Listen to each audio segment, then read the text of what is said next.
తెలంగాణ రాష్ట్రంలో కాంగ్రెస్ ప్రభుత్వం 8 నెలల పాలనలో తెలంగాణలో ఉన్న గ్రామాలలో రైతులు ప్రజలు ఏ విధంగా వాళ్ళు ఇబ్బందులు ఎదుర్కొంటున్నారా లేకుంటే ఎలాంటి సమస్యలు ఉన్నాయని తెలుసుకోవడానికి మనము మన ఛానల్ తరపు నుంచి ఇక్కడ ఈ నాగలపల్లి విలేజ్కి వచ్చాము. మనము అంటే ఇక్కడ కొంతమంది మనతో పాటు కనిపిస్తున్నారు. ఈ జనాలను అడిగి తెలుసుకునే ప్రయత్నం చేద్దాం. Hello sir.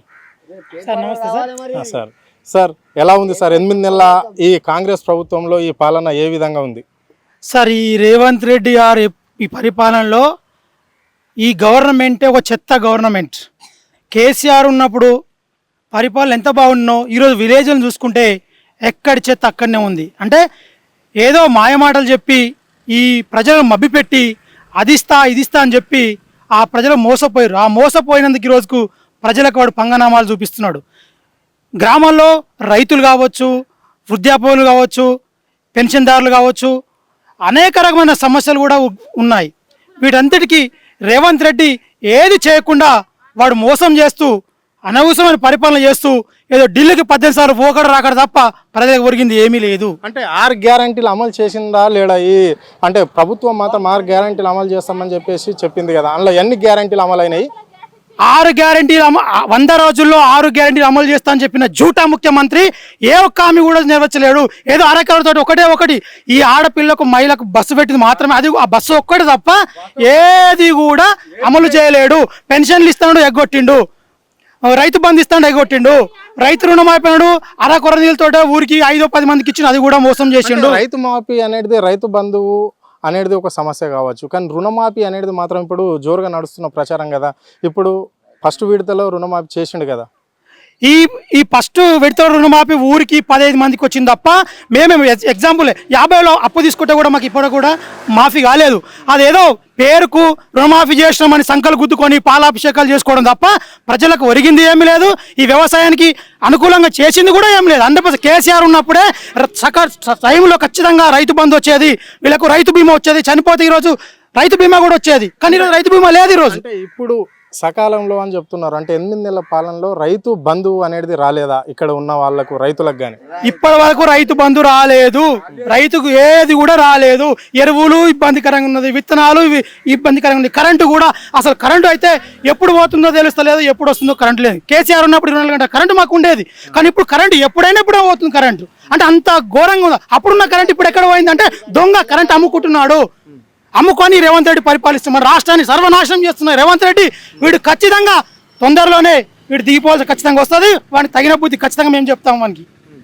అంటే ఇది ఇప్పుడు కాళేశ్వరం ప్రాజెక్టును వెళ్ళి గుంపు మేస్త్రి అంటే రేవంత్ రెడ్డికి సంబంధించిన కాంగ్రెస్ మంత్రులు కావచ్చు, ముఖ్యమంత్రి రేవంత్ రెడ్డి పోయి కాళేశ్వరం ప్రాజెక్టు మొత్తం కూలిపోయిందని చెప్పిండు. అంటే అక్కడ నీళ్ళే ఉండే అన్నారు. మరి ఇప్పుడు మీరు ఈ మధ్యలో వెళ్ళినట్ల ఈ ఊరు నుంచి కొంతమంది వెళ్ళినట్ల మాకు సమాచారం ఉంది, వాస్తవమేనా? అది మీరు వెళ్ళారా? సార్ మేము ఆల్రెడీ గతంలో కూడా కాళేశ్వరం ప్రాజెక్ట్ మేము సందర్శించినాము.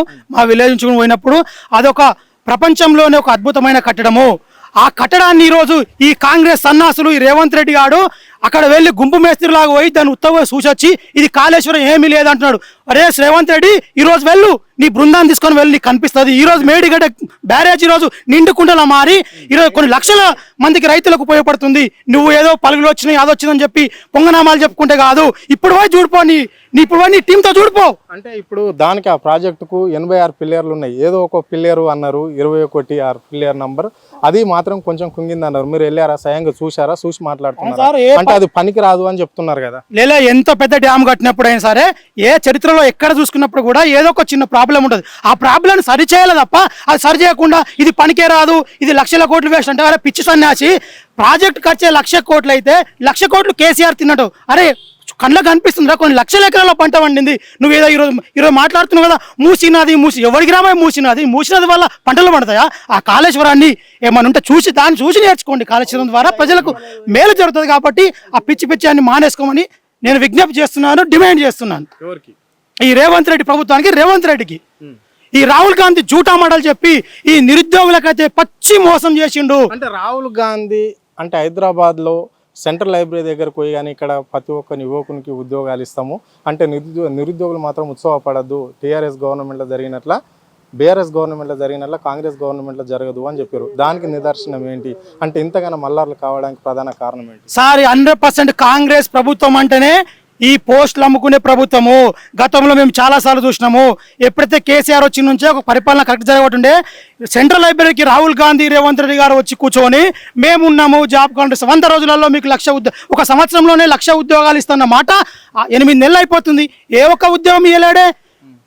లైబ్రరీల ముందు వచ్చి నిరుద్యోగులు రోడ్ల మీద వచ్చి చనిపోతుంటే కొట్టుకుంటుంటే మంది చనిపోతుంటే కూడా పట్టించుకునే నాదులు లేడు. అంటే ఇప్పుడు ప్రత్యేక తెలంగాణ ఉద్యమంలో కూడా యూనివర్సిటీలు అట్లా బంధించిన దాఖలు లేవు. అంటే ఈవెన్ చాలా మందిని మొన్న ఇబ్బంది పెట్టిన మాట వాస్తవమేనా? మీరు యూనివర్సిటీ స్టూడెంట్ అంట కదా ఇక్కడ మీరు. సార్ 100% మేము తెలంగాణ ఉద్యమంలో యూనివర్సిటీలో మేము ప్రత్యక్షంగా ఉన్నాము. ఆ రోజు ఏదైతే ఈ బలగాలు పెట్టిండో అంతకన్నా త్రిబుల్ ఈ ఏడైతే కేసీఆర్ బద్దలు కొట్టాము కంచెలు కొట్టామన్న వాడు ఈరోజు సెలవు సెక్రటరీ పిలిపిస్తే 3 అంచెల భద్రత పెట్టుకున్నటువంటి రేవంత్ రెడ్డి నీకు ఏడు అర్హత ఉంది మాట్లాడడానికి?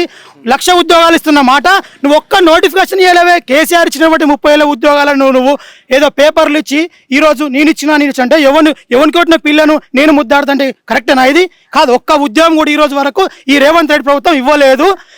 నిరుద్యోగులను మోసం చేస్తున్నది. డిఎస్సి వాళ్ళని అయితే ఎంత గోచంగా ఏడిపించిందంటే పిల్లలు అసలు ఏడ్చిర్రు. మేము చచ్చిపోతున్నామంటే కూడా ఈ ప్రభుత్వానికి కనికరం లేదంటే అంత మోసం చేసి రాహుల్ గాంధీ కూడా మాకు మోసం చేసి అది ఇది చెప్పి మా ఓట్లు వేసుకొని నిరుద్యోగ ప్రభుత్వం అని చెప్పిన రేవంత్ రెడ్డి ఈరోజు మాకు నిరుద్యోగులకు మోసం చేస్తున్నాడు 100%. అంటే అన్ని ఇంకా నెరవేర్చేది తొందరగా చేస్తాం, ఒక్కొక్కటి కార్యక్రమం చేస్తాం అంటున్నారు. అది చేయగలుగుతారా? 100% వీళ్ళతోటి శాత కాదు. కాంగ్రెస్ అంటేనే ఇది కబ్జా గోరు, లంచాలకు ప్రతినిధి. వీళ్ళతోటి ఏది శాత కాదు, ఏది చేయదు. రైతులను మోసం చేసి ఏదో ఇప్పుడు జనాల ఊర్లో చూస్తే మీకు తెలుస్తుంది. ఇప్పుడు అడిగితే వాళ్ళు బాధపడుతున్నారు. రోజు అయ్యో కేసీఆర్ మేము ఓడగొట్టుకున్నాను బాధపడుతున్నారు. టైంకు వాళ్ళకి పెన్షన్ వచ్చేది, టైంకు రైతు బంధు వచ్చేది. ఈరోజు అలాంటి పరిస్థితి లేదు. కరెంటు చక్కగా ఉండలేదు. ఈరోజు వరకు గ్రామ పంచాయతీలలో కూడా ఈ రోజు కూడా కనీసం నిధులు లేక ఈ పనిచేసే వర్కర్లు కూడా జీతాలు లేని పరిస్థితి. ఈరోజు కేసీఆర్ ఉన్నప్పుడు హరితారం ఉండే, ఈరోజు చెట్లు పెట్టి ఒక్క చెట్టుకు నీరు పోసే దిక్కు లేదు మనిషి. హరితారం కూడా వేస్ట్ అయిపోయింది. కేసీఆర్ ఉన్నప్పుడు హరితారం ఉండేది. ఇలా స్కీమ్స్ లేవు, అన్ని స్కీమ్స్ పోయినాయి. ఈ రేవంత్ రెడ్డి గారు ఎప్పుడైతే వచ్చిండో ఈ తెలంగాణ సర్వనాశనం చేయడానికి వీడు మోసం చేసే పరిపాలనలోకి వచ్చిండు. ఏమన్నా ఇప్పుడు ఫర్టిలైజర్ షాపులలో కావచ్చు, కానీ అంతకుముందు ఏమన్నా మీకు మసాలా బ్యాగులు కానీ ప్రభుత్వం ప్రొవైడ్ చేసేదా రైతులకు? అంతకుముందు మా గ్రామంలో అయితే 100% మాకు ఇక్కడ ఈ దళిత బంధు అనే స్కీమ్ కింద మా ఊర్లో ఒక 72 ఎకరాల భూమి మనకు ఇవ్వడం జరిగింది. 3 ఎకరాల స్టార్టింగ్లో కేసీఆర్ 2014 వచ్చినప్పుడే మా గ్రామంలో 72 మందికి 72 ఎకరాల భూమిని ఇక్కడ చేయడం జరిగింది. కాబట్టి బోర్లు వేసి కరెంట్ ఇచ్చి అన్ని రకాలుగా ఆదుకున్న ప్రభుత్వం కేసీఆర్ ప్రభుత్వము. ఈ రేవంత్ రెడ్డి వచ్చిన తర్వాత ఏమి కూడా మాకు ఇవ్వలేడు.